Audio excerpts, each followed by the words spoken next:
is super underrated. And then also getting a nutritionist, I feel is super underrated. Huge help. I didn't go to a nutritionist at the beginning of my journey, and partway through my journey, I started going to one, and I'm like, why didn't I do this in the beginning? You know, they can definitely guide. I get so many inboxes about like, well, what did you eat to lose weight? How often did you exercise and everything like that? And I answer, you know, every question that I get to the best of my ability, but I'm like, wow, these are things that a physician could help you with, and or a nutritionist can help you with. And if you're in a position that you're able to, you know, have a doctor that you can go to, or, you know, be able to get a nutritionist, I definitely think that those tools should be utilized on your health and wellness journey. Yeah, most definitely. And to add on to that, to people who are listening, when it comes to doctors, make sure you find a doctor who actually cares. That's important too, because some doctors will push off something that you say. I've been very fortunate to find myself a doctor who's been listening to me and my concerns, and we're getting those taken care of.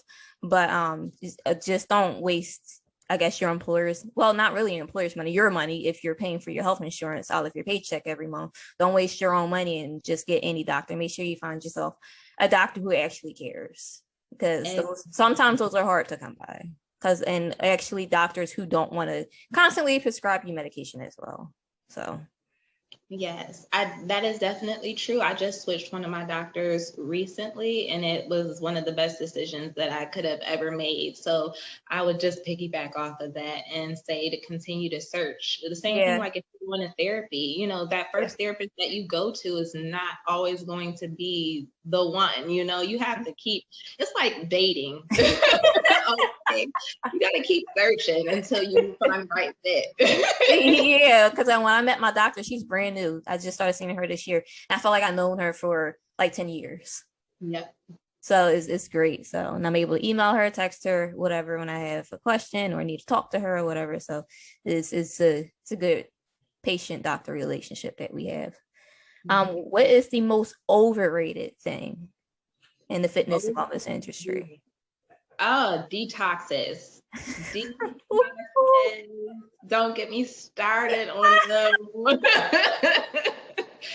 Oh my gosh. Every time, you know what's so funny? Somebody just sent me, multiple people sent me an inbox recently because some company is using my pictures, like my before and after pictures on Instagram, and saying that like I use their slimming gels or their detoxes and all these different things.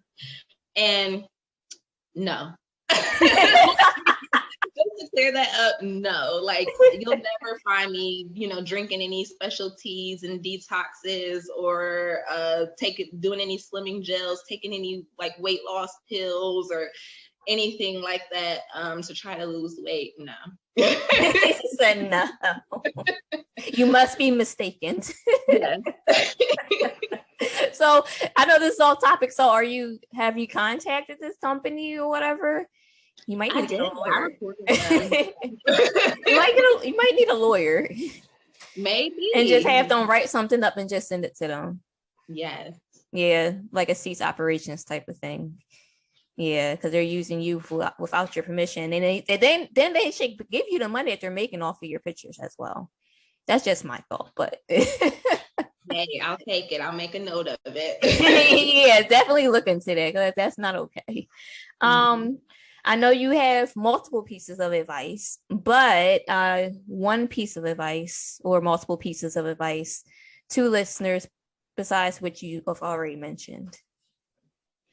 Okay, yeah, definitely. So one piece of advice I would say is to be willing to adapt in your health and wellness journey.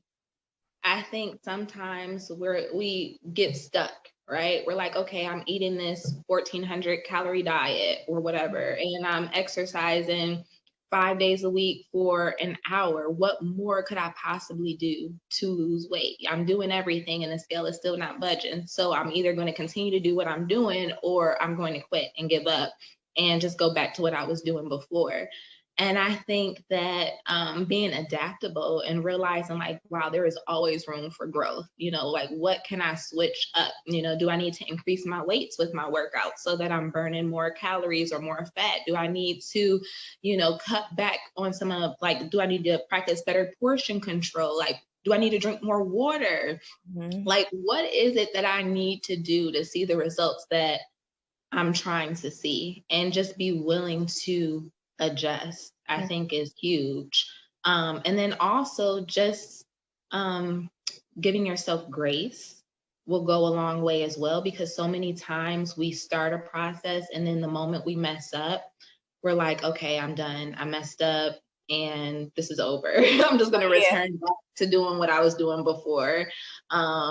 But I think it's so important to give yourself grace in this journey, because I can't tell you the number of times where, I lost 10 pounds and then gained 3 pounds. It happens. The weight loss, the success is not linear.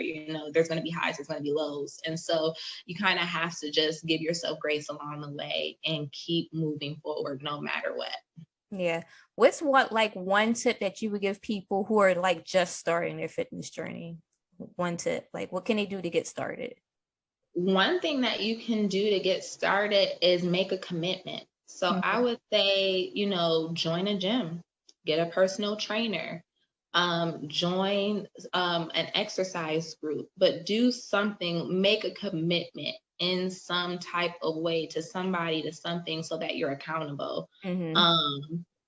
I think is huge, and it's going to motivate you in your journey for sure. I asked Brittany this in the last podcast and this threw her off because she said she couldn't pick one. But what is your favorite workout song right now? Oh man. Okay. Well, at first it was Andy Mineo, Coming in Hot. Okay. But everybody, and Lecrae, I think Lecrae is on that as well, but everybody was playing that song and posting it on Instagram with their workouts, and so then it kind of got played out to me. But yeah, anything Lecrae, Andy Mineo, Mally Music, anybody really. In the beginning of my journey, it was a lot of Lizzo. It was a lot of Cardi B. To be honest, anything that gets me moving. So yeah. And the last part of this is, how can listeners or people who's going to be watching on Instagram or YouTube can get in contact with you? Yeah, if they're interested in your services. Yeah, you can definitely reach me at Beyond Capable Health on Instagram. That's my business page. Or at Begin with Bri, BRI, on Instagram as well. And message me. Yep. And I'll add that into the description of this podcast and video at the end of the recording. So I just want to thank Bri once again for taking time out of her busy schedule. Come on here and talk to us. And I hope you guys find this useful and get ready for the guests for next week. Yay.